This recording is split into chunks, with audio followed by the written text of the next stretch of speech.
from the Mr. Fence Academy studios, here's your host, Billy Grove. Woo, Billy! Billy. What's going on, everybody? What's going on, Facebook? What's going on, Fence fam? Hello, world. How's everybody doing today on this wonderful Tuesday? Hello. How are you doing today? What's up, buddy? I am doing. Remember, I talked directly into this. I am doing good, man. It's been a good week. It has been fun. It has been very, very busy, man. I'll tell you what, our phone's been. It's salmon season, right? Yeah, right? That's what Gato said, man. Right. Floodgates open. It's been a very good week, man, and we've managed to book out next 3 weeks off just the last 4 days alone. So I mean, it's been a good week. It's been a good week. It's been a busy week as well on both sides of things. How was your weekend, personal life? Weekend was solid, man. It didn't really do a whole lot Sunday because I'm still recovering. So I knew I did too much during the week. Picked up around the house for the most part Saturday, and just kind of relaxed, didn't do a whole lot of anything on Sunday. How about you, man? What'd you get into? Let's see. Saturday, the wife had a girls' date and went and got her nails done, and I kind of hung around the house, and then I downloaded Final Cut Pro, and then I downloaded Logic Pro on the iPad, and I was just rabbit hole for hours and hours until like 10 minutes before she got home. I was like, oh shit, we have a date tonight. And I was like, I gotta go act like I've been getting ready. I went and like jumped in the shower real fast. I was like, all right, cool, yeah. Oh, hey, babe, you're home. How you doing? Yeah, but like perfect timing. In all actuality, I was on like my iPad for like 4.5 hours just staring, just like doing like video clips and audio stuff. I was like, no, man, this is a cool program. And once you get like those hyper focus modes where that's all you get into, and those are I love that I can just hyper focus. Oh yeah, man, it was a good little rabbit hole. And then we did not go out to eat on Valentine's Day because it's during the week, and then we're former bar and restaurant employees, and no, thank you. No. So we went out to George's Saturday night. I had duck, not for the first time, but for the first time that I got it for myself. It was pretty amazing.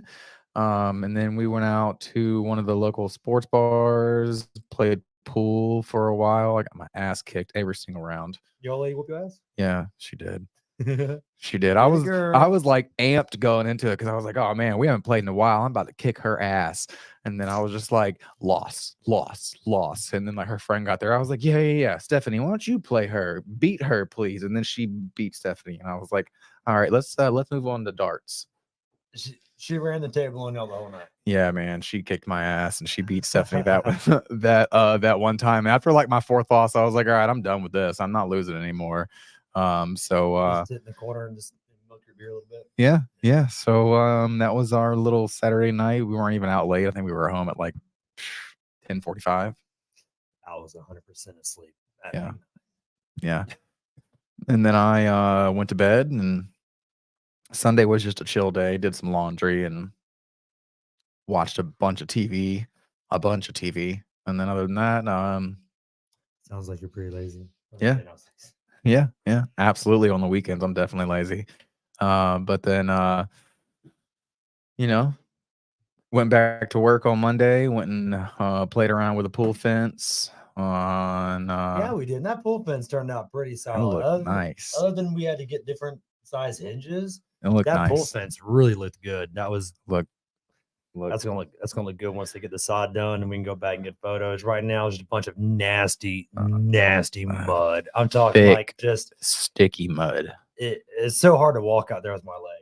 It's such a pain. You can definitely gain 2 inches of height if you walk out there long enough. I mean, it gets so caked up on your boots, it's like you're like walking on stilts or something. Shit's deep. Yeah. But yeah. All right. Well, tonight we have on Mr. Josh Rand from Aloha Fence. Really looking forward to this interview. So without further ado, we're going to go ahead and bring him on screen. What's up, guys? How you doing? How are you doing, Mr. Josh? Doing awesome. How are you guys? Good, Can't man. Complain. Just a beautiful day. Started out like 30 degrees today, but it ended at like 65, 70. It was solid. Yeah, dude, I Lu- shouldn't have worn my base layers this morning. I should have just toughed it out.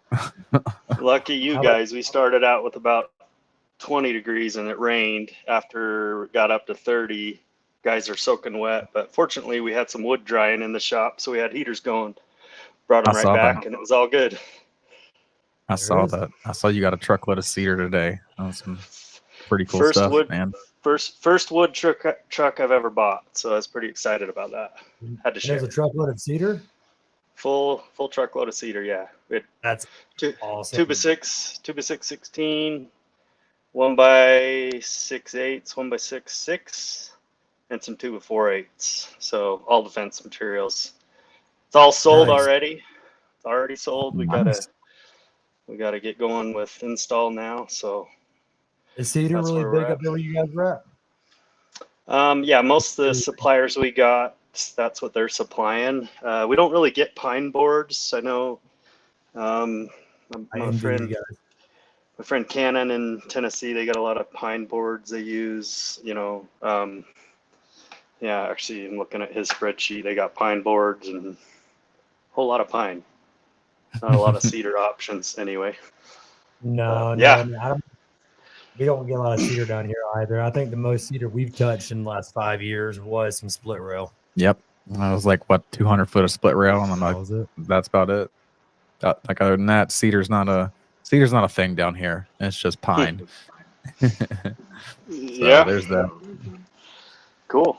But all right, well, Mr. Josh, go ahead and tell us the Aloha Fence Josh Rand story, because I've seen some things. I've been friends with you on Facebook for like 2 years, and I've kind of pieced together my own story, but I'd love to hear it from you.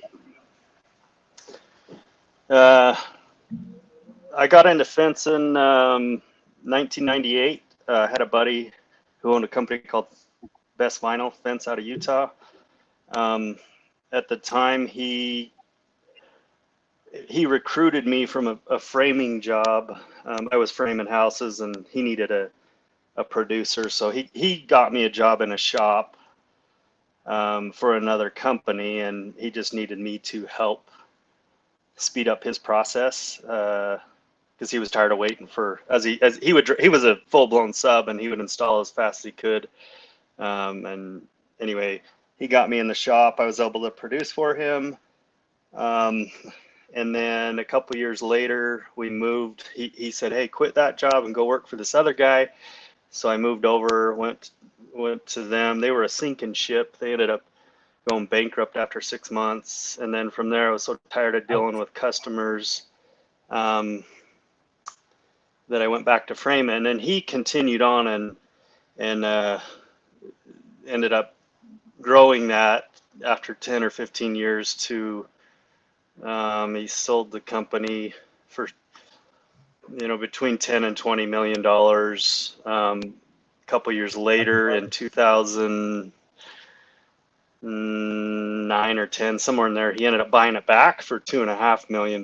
So he sold high, bought low. Is that the right way?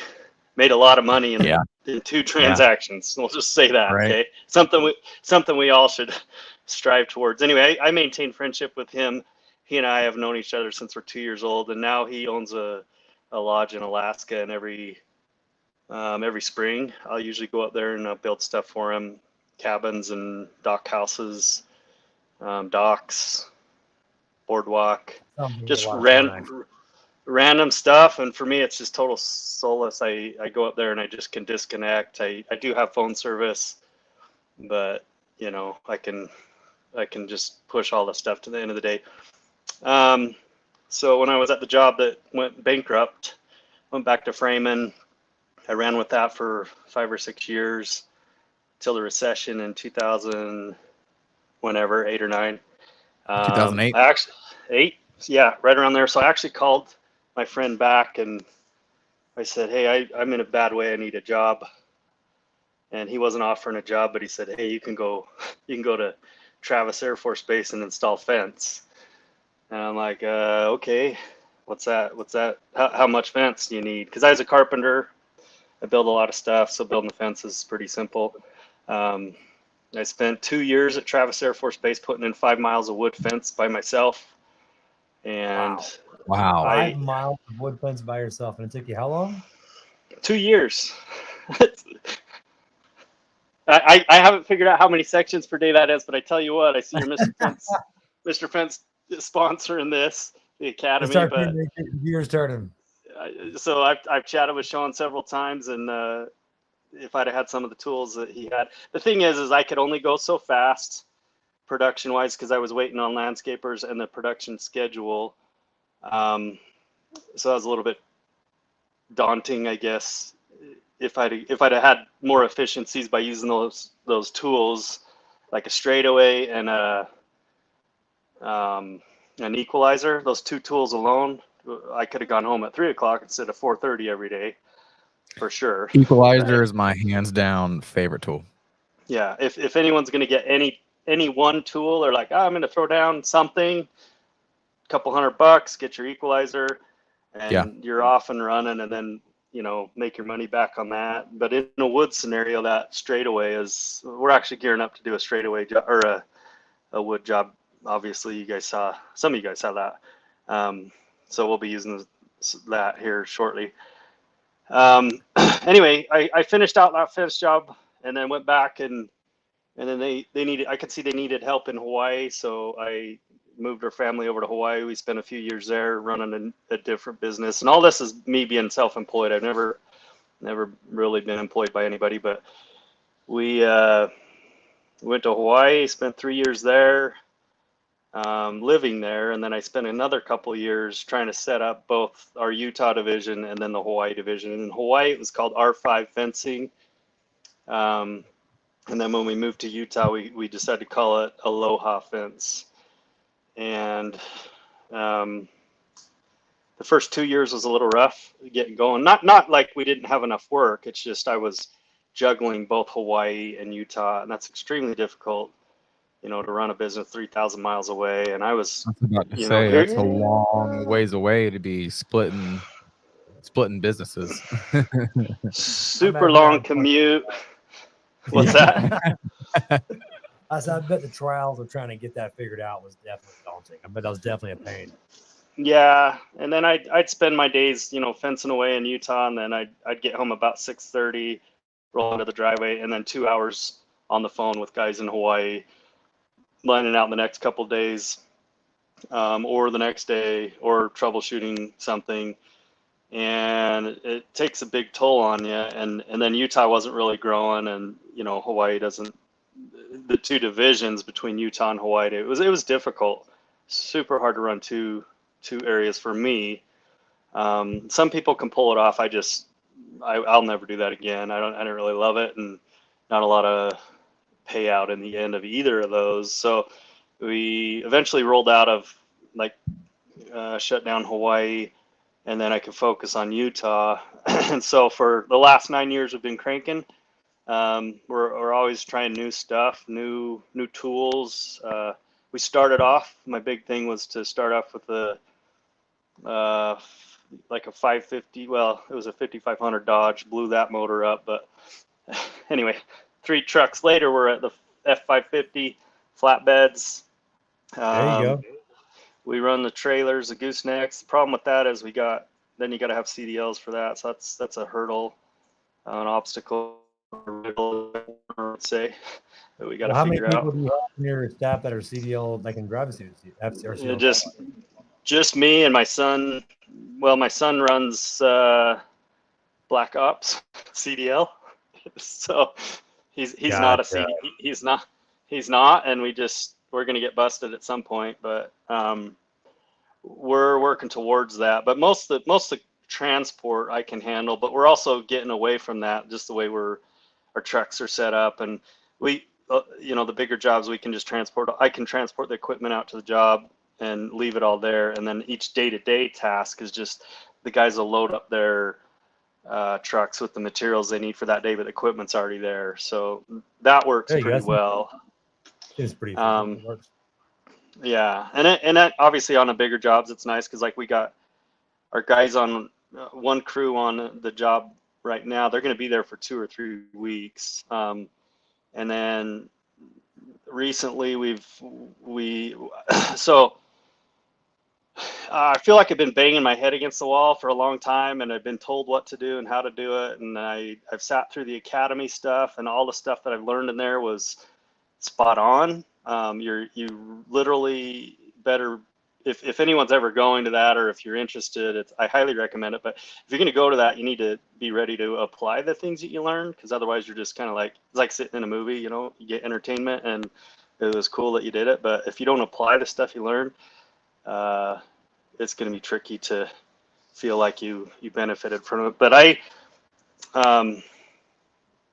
I recently hired a company that basically told me the same stuff to do. We had to get rid of, we had a team member that was cancerous to our company, and we all knew it. Even he probably even knew it. But we hired a consult company to come in, and we paid him a hefty paycheck to How's that basically going? tell him. It's actually the result of it is great. It's expensive, and we've been able to afford it, but the difference of here's the difference. Sean King, he preaches and he teaches some amazing things, but he's not going to sit with you and make you do this stuff. These guys I hired, they literally came in. In fact, I'm sitting right where the guy was sitting in this office trailer, okay? And then I was sitting on the other side of this table, and he just said, this is the next thing you need to focus on. And he was doing computer stuff, but he's holding me accountable for it, right? And so if you're going to hire someone like Sean King to come in, he's going to teach you all the stuff, but then it's the part where, what about the accountability? Implementing it, right? And so I wasn't any good at that, and I was in a bad way. And this company, literally, they called me out of the blue, and then I started talking. They sent a guy over. He kind of interviews for 3 days with me, and then anyway, a few days after that, they send in 2 more guys, and then they literally peel the onion back, and they see where's the skeletons in the closet, and is this guy worth spending their time on, right? Obviously they want my money, but they want to, they also want to know, does he know what he's doing enough that we can help him? And that was my biggest question to that group. Was they kind of presented their offering, I guess, if you will. And I said, look, if you believe in me, I'll do whatever you say. Cause at this point I've tried everything. I've exhausted every effort up to now, and I'm kind of stuck. And I've spent hours and hours talking with Sean, hours and hours talking with Mark, Tony Thornton, just some key players in the industry, and Absolutely.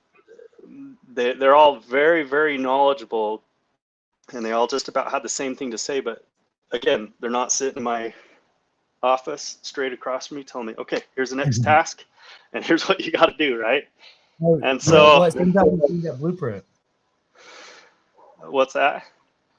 Sometimes you need that blueprint. You need that person to say, hey, this is where areas of improvement. There's no faults at all. Like, in taking that accountability audit of yourself, where are we slacking at? Where can we be better at? Because deep down, we know what we need to do to make it better. And sometimes I've reached out to companies just like that, probably the same one that you did. I reached out to you, and same thing. It's not cheap, but man, what they offer, and if you do and you listen to what they say, they can absolutely turn your life around, or at least your business around, if you want to implement it. Yeah, absolutely. Right. So there was a guy, the guy's name's Mark. He sat with me for, I think we ended up being about 4 weeks, and he just kept me pointed in the right direction. I've shared this before. I could share it again, but I wrote my goals down on sticky notes, as barbaric as that is. And it worked. Yeah. So, I mean, the first goal up there was 60,000 in December. And I'm like, there's no fucking way I'm going to sell $60,000 in December. Like, that's just not even possible. Well, he said, no, I believe in you. And I know you told me you could sell $3 million in a year. And I'm like, okay. So we sold $60,744 in December. So I beat my goal. January, I've shared this before too. My goal is $96,823. I sold $280,000 or something. Woo! That's bad for Heck January. yeah, Right? man. That's like, Oh, woo! Okay. That's I see awesome right there. Aaron Capello, my brother from Hawaii. He's There we in go. here on this group. Okay. He and I, we go all the way back to Hawaii.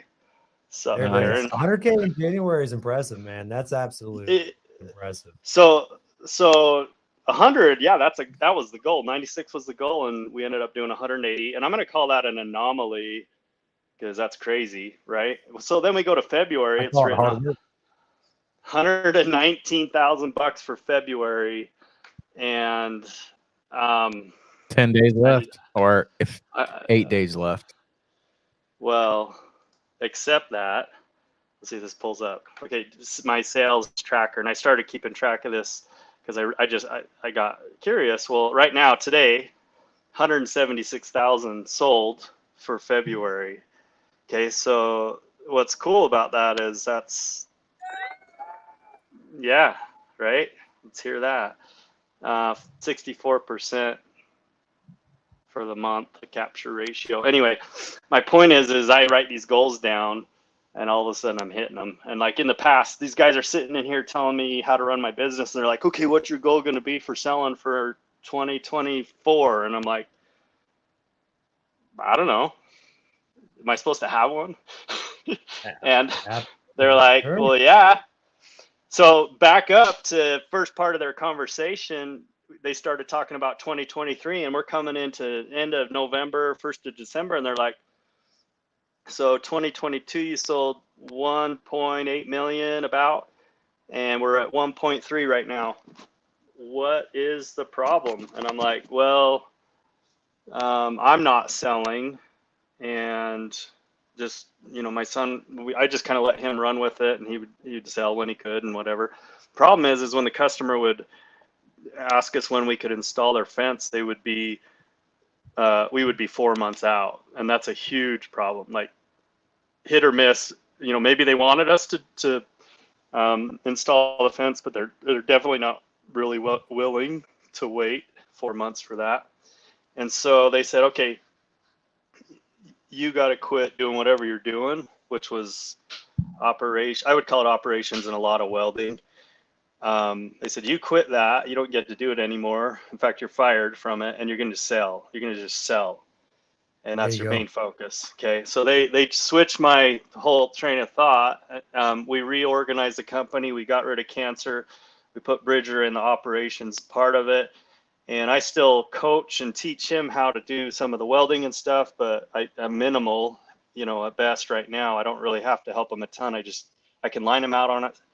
We have a little, operations meetings, and then I just get out of the way. And that's the biggest thing is, Sean is big on teaching us about, get out of the driver's seat, get out of your own way. And as soon as I did that, we start hitting these goals, and I'm like, man, I'm on target for 2.5 million, which is double what we sold last year.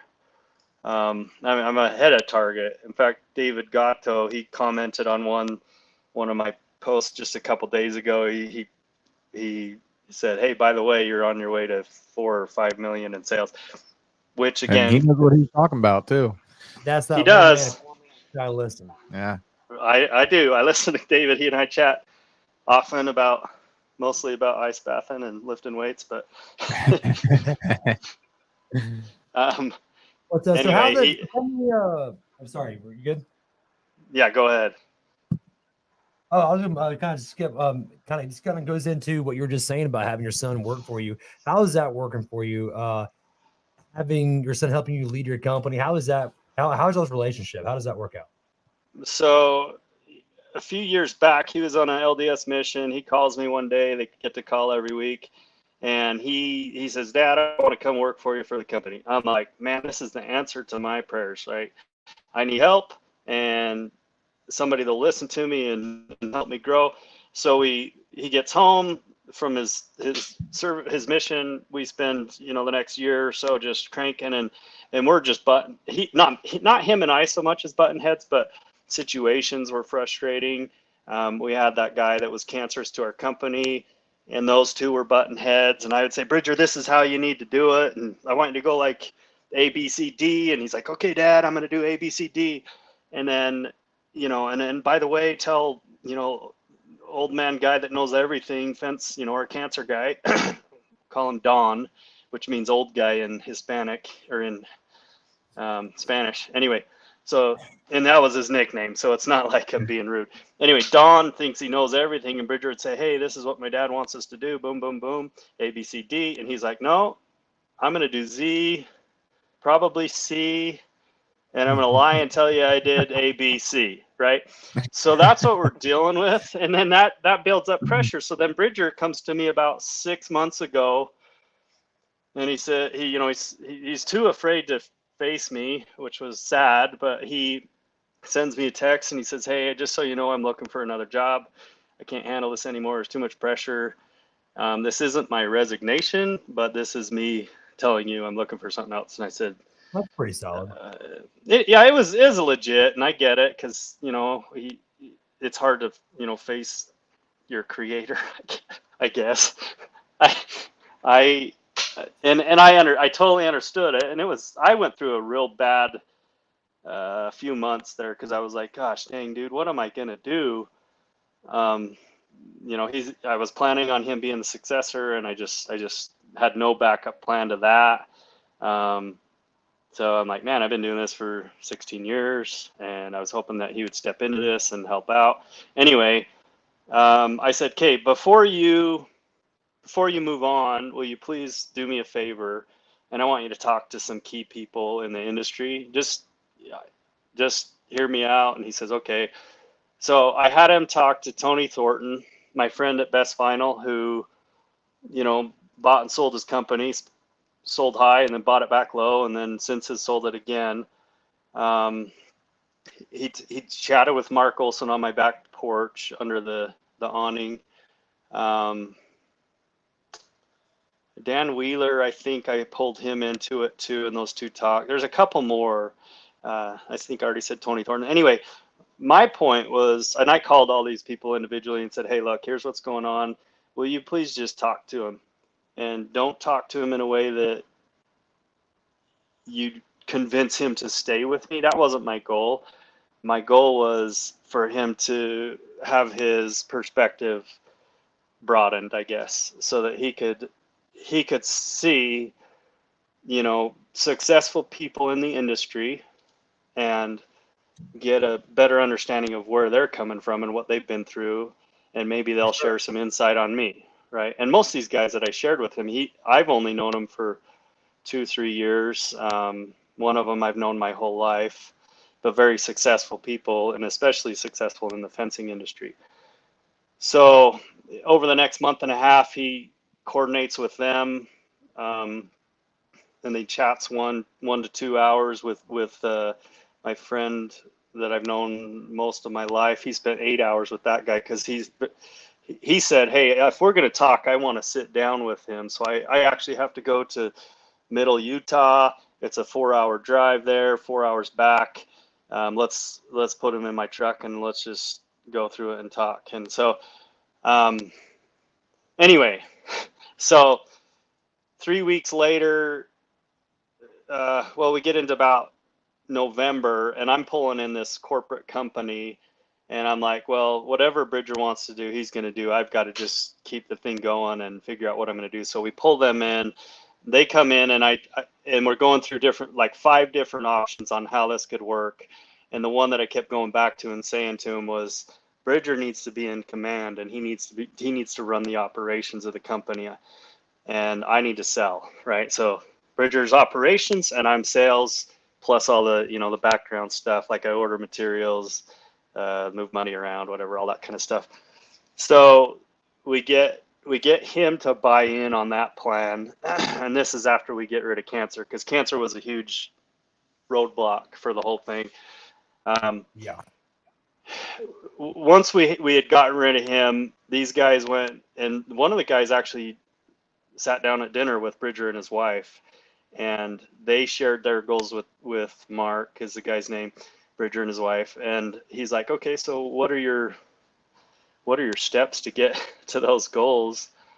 And they didn't really have a plan in place per se.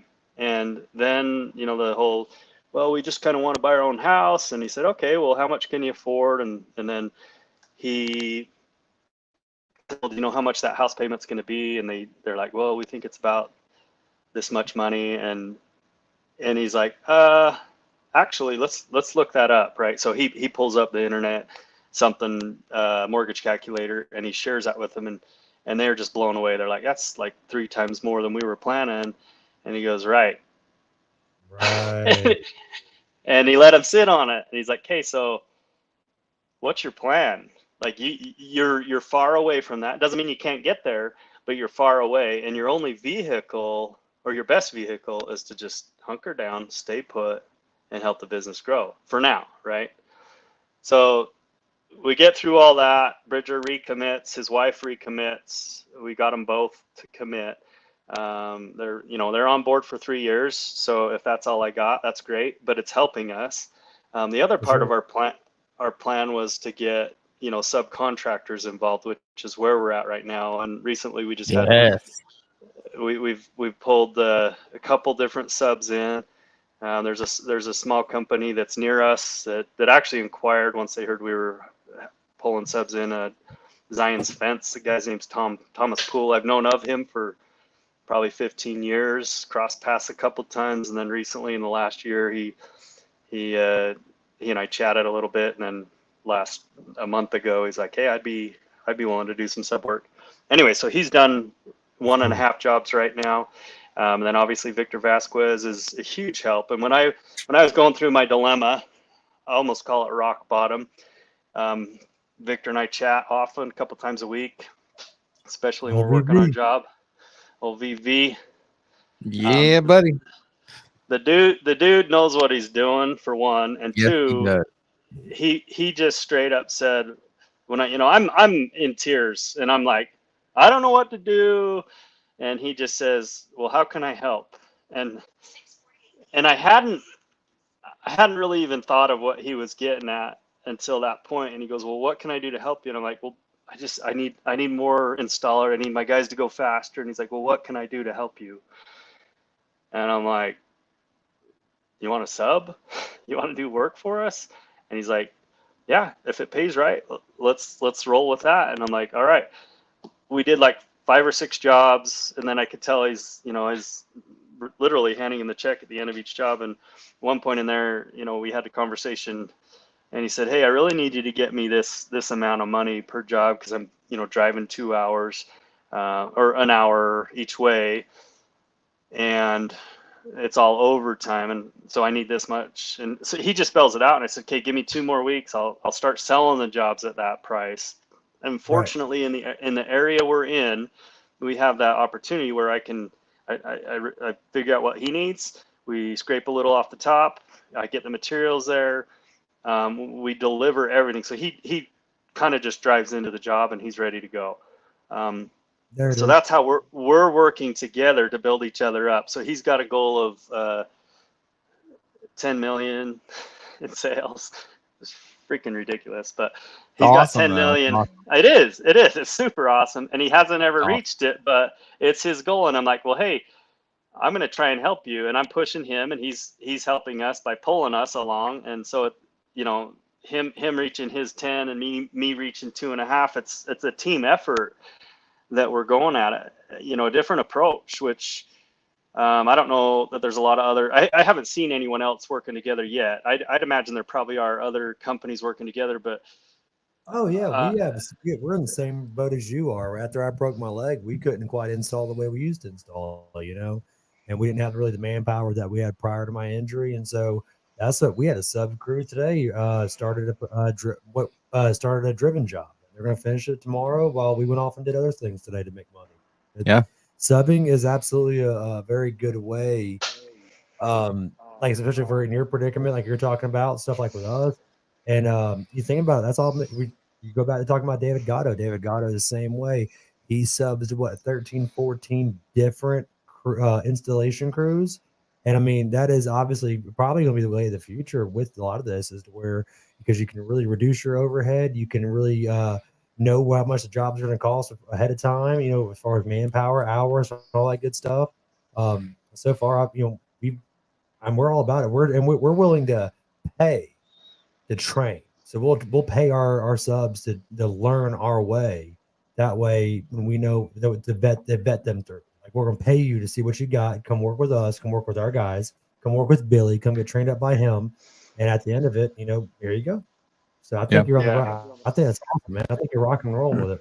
Oh yeah, man, and just having VV as a sub. I mean, that's Oh just my like, God. you don't have to even do But- anything. Just be like, yep, here's the paperwork, here's the materials. Call me when you're done. That'd be so That much fun. motherfucker is high maintenance, you guys. Let me just tell you. Oh, he- dude, I'm he's sure he is. he is a genuine human being, and I love him with all my heart. We've had several hours long conversations. In fact, I'm trying to figure out how to record our conversations, and then I want to just post them as podcast or whatever, because there's some good information that's being shared between him and me. Knowledge being shared, and I just feel like, man, this stuff needs to be shared. Like, he knows a ton about work visas and getting migrant workers here legally, which is amazing. I wish I knew the program enough that I could do it. But bottom line is, if you gotta, and somebody will correct me because I'll be way off, but you pay a lawyer to help work the system to get you people in line. You need a place for them to sleep, meaning an house 'em. apartment. You got to house them, and then they got to go back. I've also Yeah, kind of no, confirmed.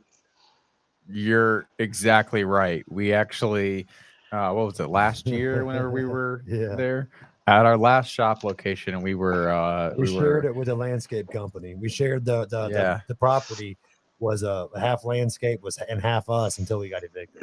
Yeah, and they had that idea because I guess the business owner's friend was doing that, and I heard about it and I was like, no way. And then whenever VV told me that that's what he was doing, I was like, man, this is like a legit thing. Like, and they can only stay for like, it's some odd amount of months, like 7 or 9 or something weird like that. But then they got to go. Yeah, and if you can time it just right, you pull them in March and they go back in November, whatever. You could do a lot with that. But yeah, you got to be able to house them. You got to be able to train them. And he's very successful with that. I mean, what I was happy about is we actually, during this recent one, we did a Buckley fence. 2,500 feet is what we started with. It ended up being 3,300 feet before he left because the customer bought. As we're going through the motion, the customer's like, wait, I want to add some more. And he's in, he's over by Dan Blanc. I don't remember where the crap that's at. Anyway. New Orleans. Yeah, Louisiana. Okay, so he's over there right now, and we're just doing all this. I've never even talked to the guy. I'm like emailing, texting, and he's paid us a lot of money to get this thing going. And it's like, you want that fence? The last one was another 69 sections, I think, of fence. So, after 2 days, he's saying, yeah, we can do this. We want this much more. I call Buckley. They have an amazing service team, and they freaking ramrodded that thing and shipped it from Denver to Utah. I had it in 2 days, and Victor was installed on day 3. Wow. So that was Saturday. Whatever he posted Saturday, I posted some of that too. He put it in, and you're like, holy crap! So it's super awesome. Everything seemed to connect in that scenario, and so we had 3 of his crews on Friday. He had two crews on that Buckley job, and then we got a vinyl job that we sold Wednesday. We got the materials Thursday, and they came in and installed it Friday. So that's turnaround service, baby. You can't argue with that. Right, and get these 2 and 3 day turnarounds. Whew, yeah, that's some so stuff right there. it's really nice to have the ability to slingshot these jobs. And in the past, I'm like, well, I got my 2 or 3 crews, and I don't know, we'll get to it in 2 or 3 months. And right now, where we're using Victor and Zion's fence, we got another guy that Victor recommended. His name's, I think it's Eric, but they call him the Muscle. So we're gonna pull a couple more subs in, and we're just gonna try the old David Gatto approach of ramrodding subcontractors through and feeding them the work. But we're able to, I think we're able to pay quite a bit more than if they're to go out on their own and do their jobs. And then there's obviously got to be something left over for us in the end, Yeah, I mean, because otherwise it's not worth it. But we did very well with the jobs that we've done this year so far, so it's good. yeah, I was going to say that same thing. Their overall bring home might not be quite as much versus an in-house crew on certain jobs. But at the end of the day, like on one of the jobs that we're having to sub do is like, our bring home on it's going to be about $1,200. It's not a very big job, but that's a whole job. It's $1,200 that we didn't have to. All we do is order some material, have it dropped, and they're gonna handle it for us. And that's $1,200 for an estimate. And yeah, it's not a huge turnaround on it, but it's for our first couple to kind of getting our feet wet and figuring it out. And what we're doing as we're kind of dabbling into the subcontract is we're subbing one. Let's say if we have two installs that week, we'll sub one and we'll install one. That way, we're not quite giving away all of the still able to move some of our money around. But Right. eventually our goal by April, by next 3 or 4 weeks, we're wanting to be completely our hands out of the field completely. Yeah. Unless it's something fun that we just want to go do. Yeah, I do like a good fun. Like unless Yeah. it's something like a little small like aluminum like driven job, something that we can get in and out of there in like 2-3 hours on. I saw the vinyl today. It was like 12 panels. I'm like, bro, even if we can't get nobody else to install this, another 3 or 4 weeks out, what if we can do it on the afternoon? Like, Yeah, absolutely. it's taking no time. Just go throw it in there in a couple hours and be done with it. But, Yeah, I think the experience we've had with the subcontractor route is, I mean, obviously you got best guy in the country. I'm not gonna lie. And then if anybody thinks they're better than VV, then we'll see it, right? show me the Hard- proof. hard- Right, prove it. The guy talks a lot of shit, but you know what? He delivers, and he's mostly Hey, just if you can back it up, then hey. right. So I've grown fond of Victor. He is an amazing person. Just even if he didn't do sub work for us, he's still an amazing person. And what I've found with the sub work is that if you're looking at team members working for you, and you got to like have the meetings and, pardon my French, but you got to fluff their balls and cater to them and do all the stuff, right? Is total bullshit. Because we as owners of companies, we work our asses off to get the work there, and out there busting their ass to get the jobs installed and stuff. That's all important, and I don't discount that at all. But when they don't come or show up or do the job that you wanted or provide the quality that you're expecting, it's crippling. Exactly. Yeah. So I Absolutely appreciate. is. And that's Yeah. what you're talking about, getting rid of that cancer is hire fast, fire fast. Or Yeah. hire slow, hire slow, fire fast. Yes. I heard. Yeah. I've recently heard hire fast, fire faster. Maybe that's So- what it was. Man. That could have been it. That was good too. That one's But good too. hire slow, fire fast worked in the past, but maybe now hire fast, fire faster, Fire is the faster. new Yeah. thing. But We've if had there's that. there's a lot of people out there that are headstrong enough that they could put their own company together, get out, install fence. Even if they work for you and they say, hey, I want to sub for you, right? That's great, because guess what? You don't have to feed them work all the time. You can just, if you need them, you use them. And right now that's our relationship with All Over Fences. Today I called Victor about a 450-foot wood job and said, hey, this is probably going to be ready Friday, Monday, somewhere in there. And he says, okay, you just send it. Let's do it. So I keep his goal in mind at 10 million. I'm not going to get him 10 million worth of work, but my goal to give him is about 1 million of our work in labor, which is, that's a lot of work. That is a lot. That's a lot of work. That's not just sales. That's the labor side of it. That is. Yeah, that's a lot of work. Impressive. Right. Get it going. And so that being said, and I start seeing these numbers come together, and I'm looking at my capture ratio right now, 64% for this year, which who cares? That's good. Let's see what that is in December. But I look at that stuff, and all of a sudden now I have some motivation, and I'm like, wait, we're actually making progress. And then I look at, Victor's goal, and I go, man, I'm helping him too. And all of a sudden we're like building on each other, right? This is a whole rising tide raises all ships. Who was that? Well, You know work what? You know together. what? Now that you say that, and I think Brad's actually watching. Brad, I'm about to. Yeah, there Call we him go. out. It was cool. Yeah. Okay, so this is one of our subcontractors that we use, and Oh, Brad. he had never like driven post before.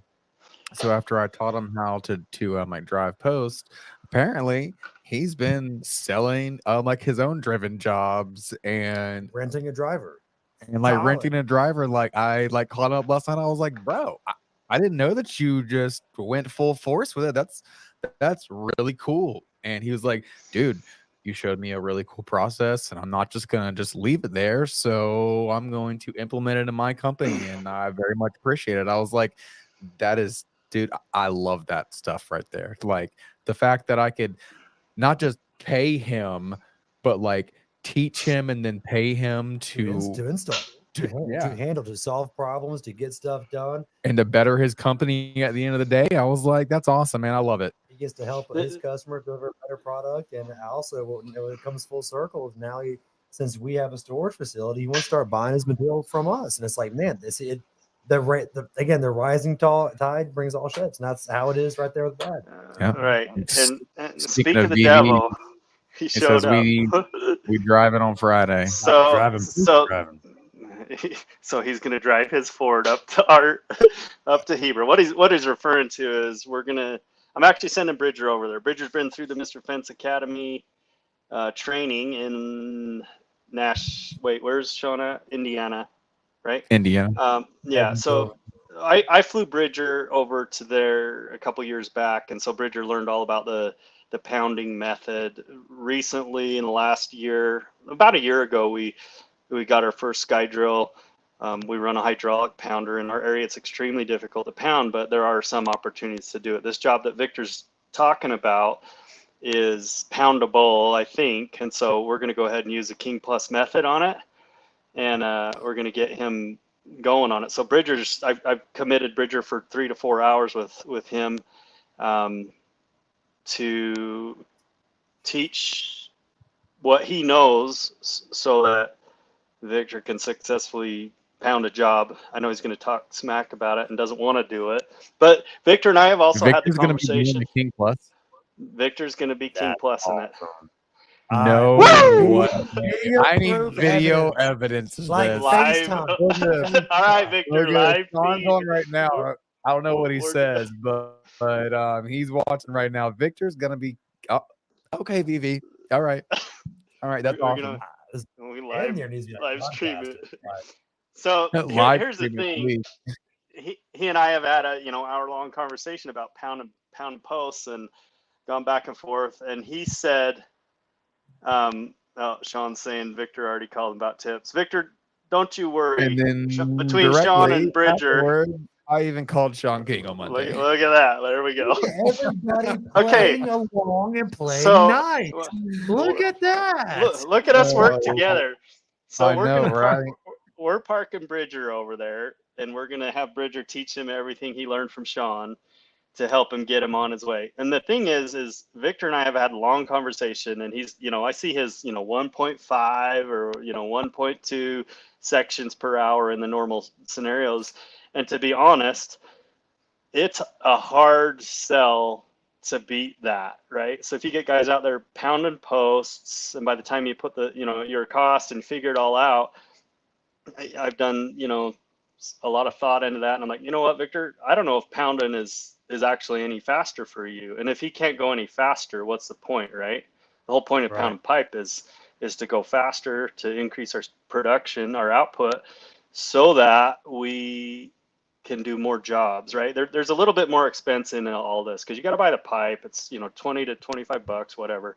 You got to buy the donuts, and there's 2 of those for heck's sakes. And, so then you add it in there, you're $30 to $35 a hole.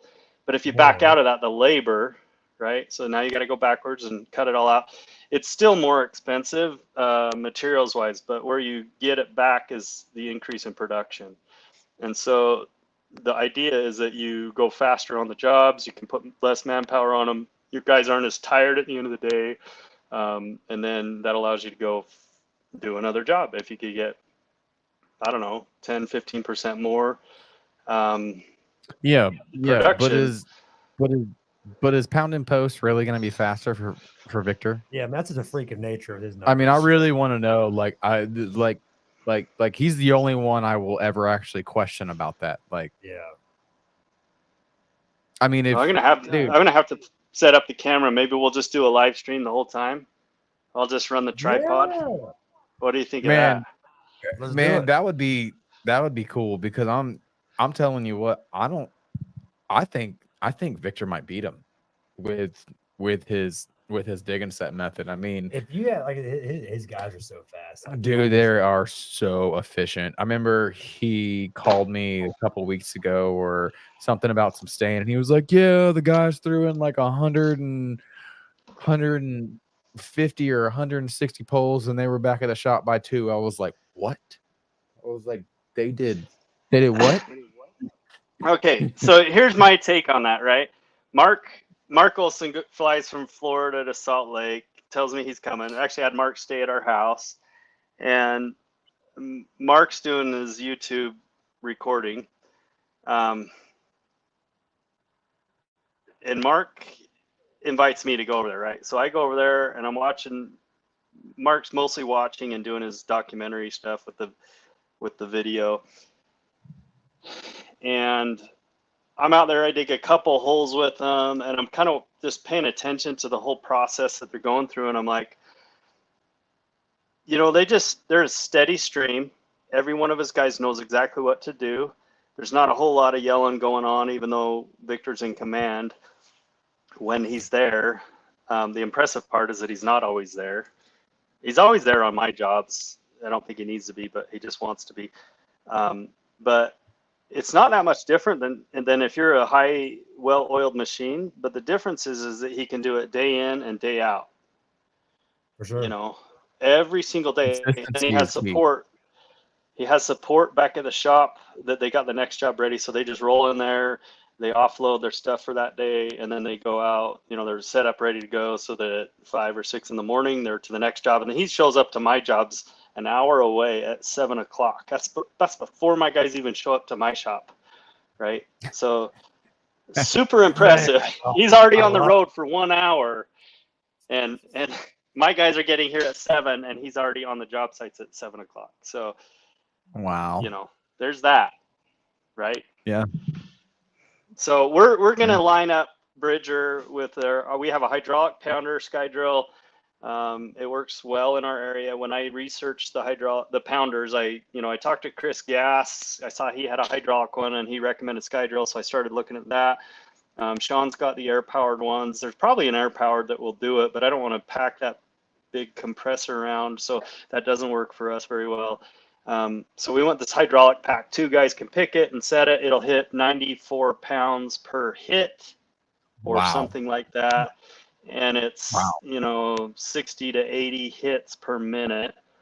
And in our area, I need that. I've looked at the other gas powered pounders. I researched a lot in that.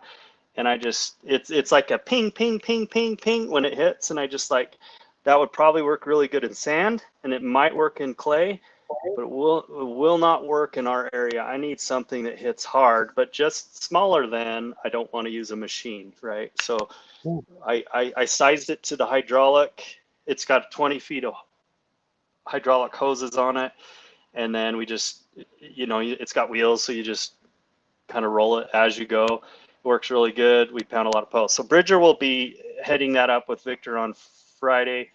They're going to pound the pipe. We'll do some video. We'll try and do some live feed, I guess. I'll donate my stream time to that, and we'll see how it goes. It will be. Victor's pounded before. He has it attached. He called me today. He called me today and he said that his guys ran over his post pounder with the forklift.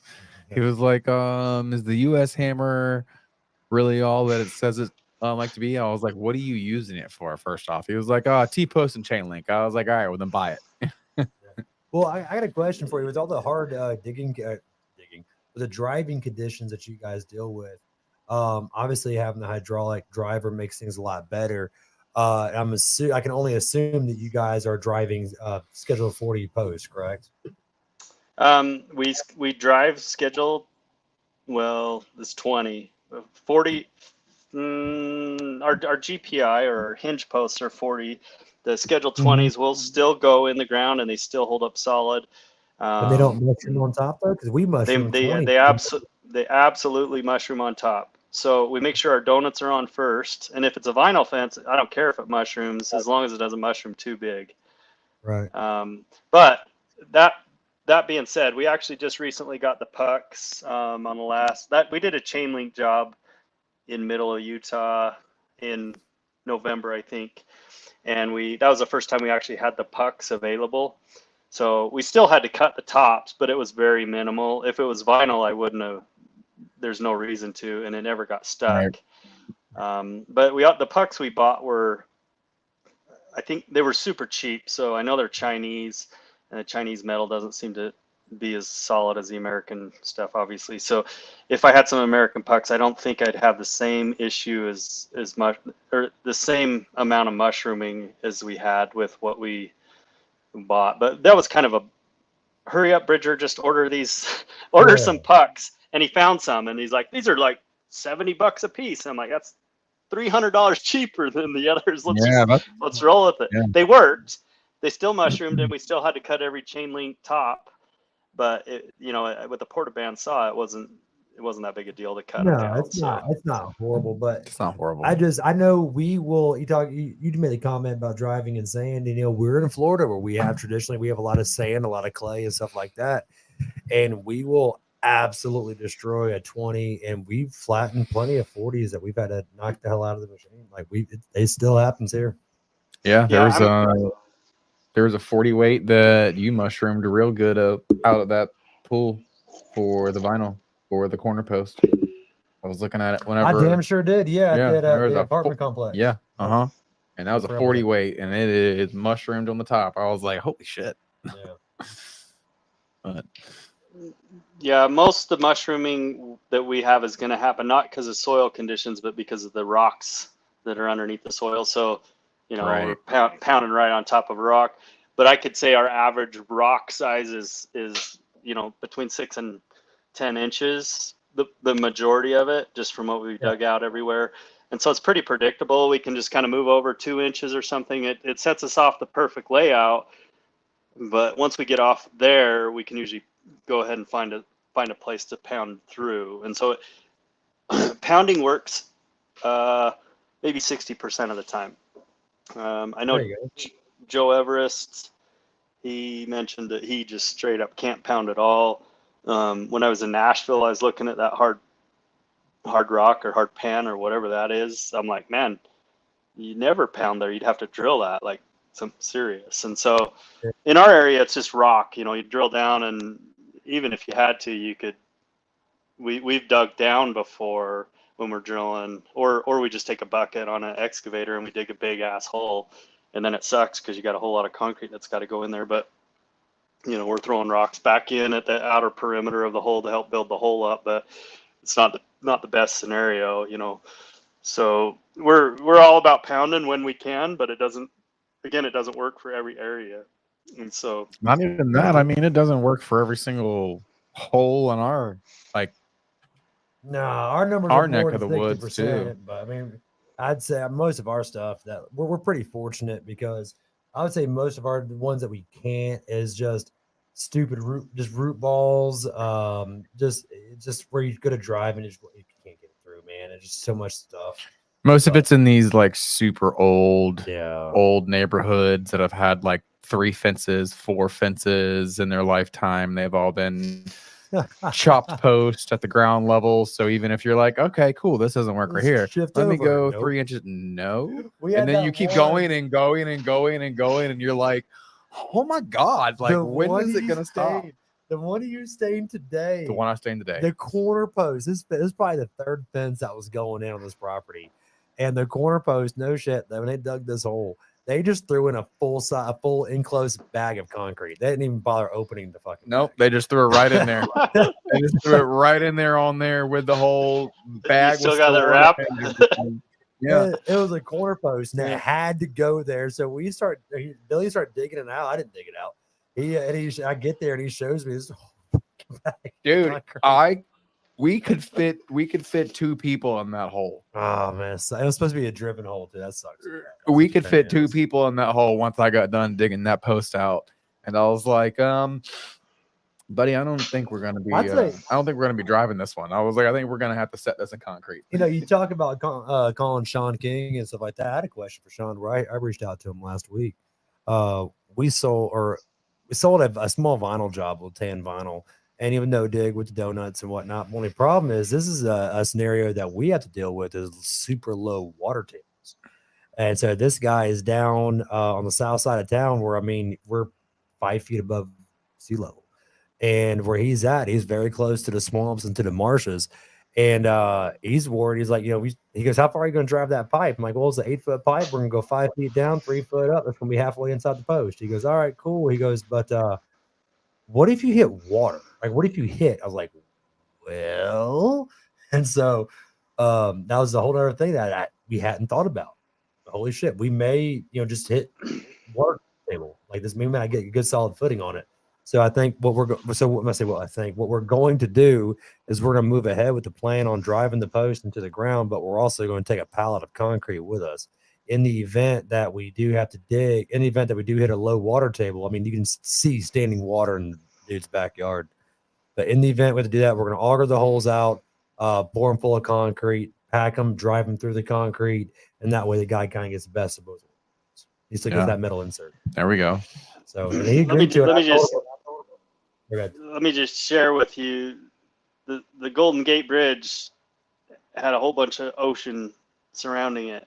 So pouring concrete, this is formed up and they figured out a way to make that all work. But right. I've set many a posts with a hole full of water. Oh yeah. And I've never once never have I ever had to go back to a post that didn't work or failed because I've set the post in a hole full of water. I don't even worry about it. I set the post in there. If it's full of water, we'll put the concrete in it and the water kind of oozes out. It still works. I've never been called back on it. I've watched those posts over time and it still works. And so the concrete will cure underwater. There's no shame in that. Don't be afraid. No. That was just as a trial and error because the guy goes, what if it doesn't take? I was like, well, this is what we're going to do. It'll take. But, It'll take. have you I think there's seen fear. that walking sump pump? Oh, yeah. Yeah. Absolutely, We have dude. one. They work awesome. Those things are cool. Yeah, They're we've real got cool. one. We run it when we need it. Bridger likes to Nice. pump the water out of the hole, but I don't care. I just, if we've dug our hole and it's there, I'll set the Just pump. dump I it don't right in do there. a lot of that. I don't do a lot of the operations right now, As but long as, like, Right. Well, hey, we're getting shed close. us some light on your post boring machine Yes. real yes. fast, because that's about all we got time left for, and I'm pretty curious because we've been talking a lot about that, and we don't have the crazy money that A to Z has to go buy one of those machines, and I saw you build one for yourself. so I actually called Aaron on that one day, and he shared that he had one, and then he told me how much it was, and I'm like, yeah, well, that's not in my wheelhouse of Right? piles Right. of money, right? So I took a frame. So Buckley sends out these gates, and they come on basically a welded frame. You can fork into it. It's anywhere from 4 feet or 6 or 8 or 10 or 12 feet long. So I use that as my base. I welded some angle iron on, and I used to drill a whole hog. So my cost into this thing's about $800. I have a whole hog, and I went to Tractor Supply, and I purchased a winch, right? The type that you hook to your truck, because we have batteries that run this winch. Okay. And then, so if you hook the winch to your drill, and I have a D-ring welded on, and a couple bolts, what do you call it? The whole hog is, you got to kind of position it straight so that it hits the center of the post. It does work. Anyway, the D-ring's hooked to the drill. I can send you, maybe I'll do another post on that, but I can kind of walk you through it. But or I'll pull some old footage up. Anyway, the D-ring hooks on. You got to have bungee cords, because if you don't use the bungees, the actual winch will rip the guts out of the drill. So, okay. Yeah. so if you use bungees, and Yeah. I have 4 bungees in sequence, and if I had a real bungee cord, like if something that was all 4 together and braided, it would be better. But I'm just using the black ones because it's expendable. I can go buy 4 more if I need them. But you can get 100 pulls out of that thing, or do 100 posts before you got to replace any of those black. These are just the trucker bungees that you would strap a tarp on and hold the tarp down onto the back of the trucks. And so I'm just thinking of stuff that are consumables that I use, that I have access to, right? I don't got to wait 2 weeks for something. I can, if I break a bungee cord, I can go get another one in a couple of minutes in a pinch, right? So the bungees pull the drill through. We run an auger that's 2.5 inch whole hog, I guess, because it drills, and then you got to run constant air through it to keep it clean. If you don't, if you don't clean the shavings out, you'll get bound in there, and then it's a bitch to get it out. So anyway, it works. We've drilled hundreds and hundreds of posts that way. We haven't had a high demand to I have another machine I'm going to build at some point to get those holes drilled better. It's the old version of the vinyl post. It air compresses the posts in and centers them, and then from there I'll attach a whole hog to it. I just haven't had the demand where I needed to get to building that yet, and so I'm kind of on pause on that. But it works really well. I'm about, I don't know, $800 or $900 into materials on it, and then probably 1 to 2 days of welding / troubleshooting to get it to work. And then once we got it working, it was like you're literally flicking the button on the winch, and it's got such a low gear ratio that it will pull the bungees, and those bungees, they get real tight, and they just want to pull that drill through, and you do it again, and you're just kind of doing this leapfrog scenario. So 12. I see it. That's cool. That's cool. $1,200 instead of, I don't know, 40. I'll take $1,200. Yeah. Right. I want to give a shout out real quick to this comment that Sean put on there. It says we have a trick for that. I get anybody he's referring to in this is going to be going back to putting a post into a hole that's full of water. It says we have a trick for that. We use a trash bag, put it over the hole, and put post in a bag, push down, and then open it up and pour concrete into the bag, expelling the water out of the hole and leaving the post in with the concrete in. That is pretty cool. That's one of those fucking stupidly simple, smart things that you kind of like. Yeah. You're like, man, this is what it's all about. We're all helping each other out.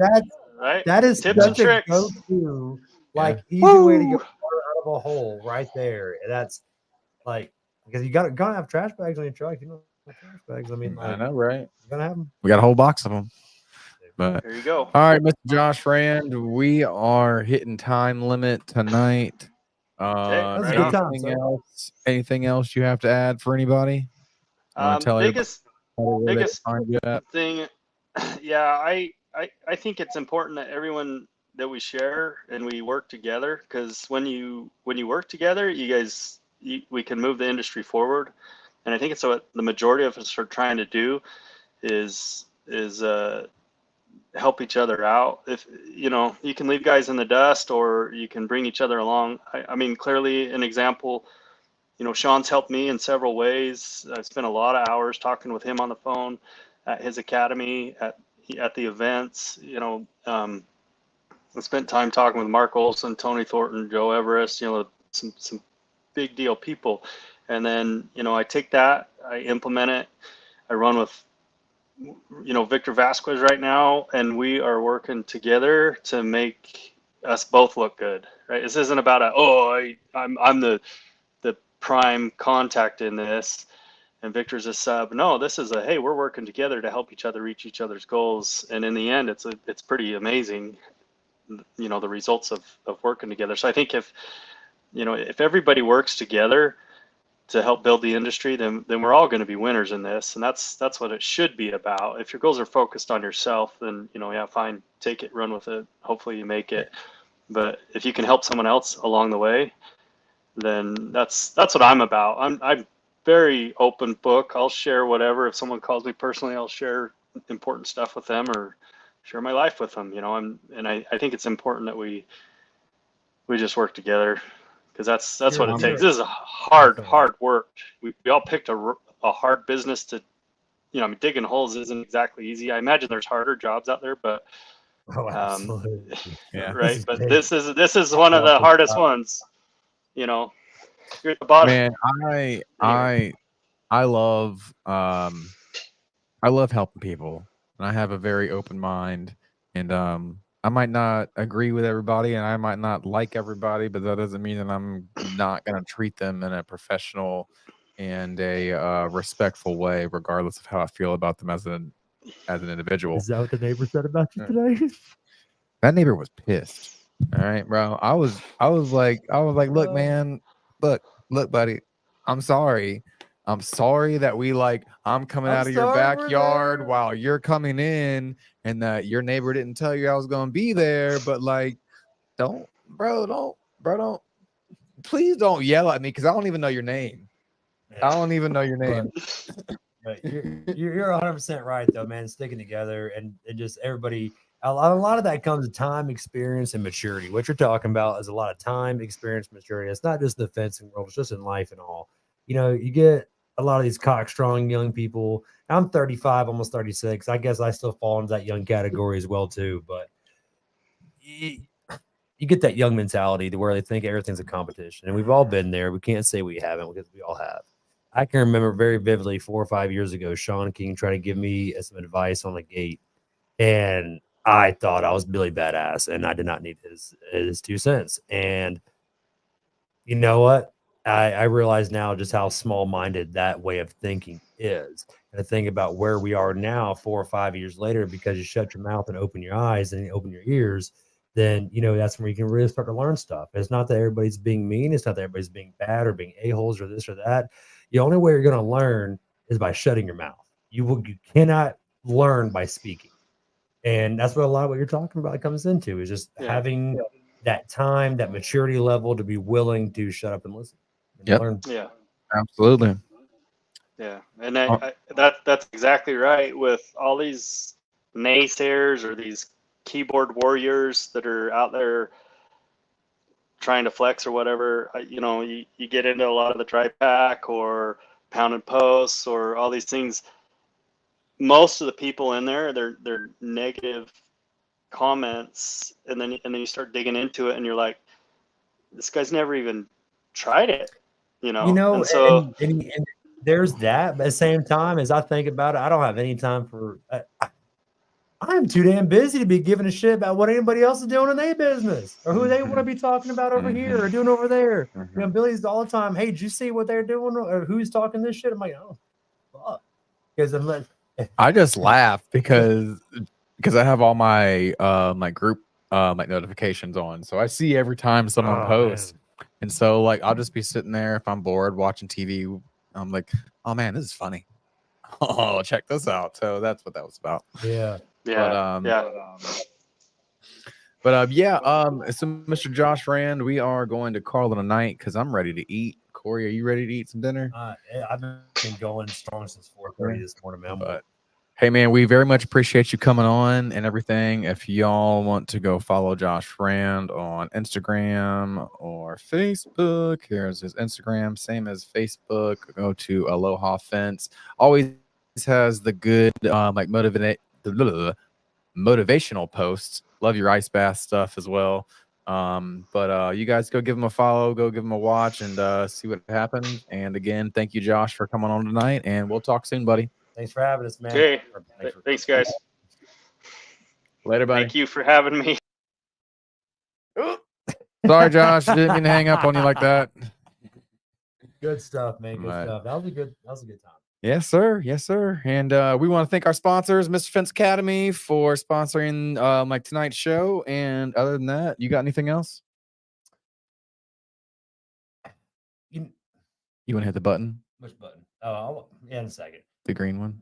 I was thinking about getting into some. We still have 8 different people watching, and you were talking about playing nice and being in earlier before the show started, and I didn't know if you wanted to touch on that any. Oh, man. You guys want to sing Kumbaya? Yeah, I feel like we all just need to just like sit down around the campfire and sing Kumbaya, guys. Everybody's okay. I promise you. I'm like, just if you ain't got nothing nice to say, don't say a damn thing then. All right. Just like your mama told you whenever you were growing up. I mean, that's all I want to get out of my chest. you can't please 100% of the people 100% of the time. No. It's sad, man. There's these people in this life that don't like you. There's people in this life that do like you. And fuck the rest. Yep. All right. Anyway, Well, good stuff, man. hit that green button. Boom. Oh, did I hit it right? You did. Now we're going to meet. Later, guys. Have a good one. Thank you, guys.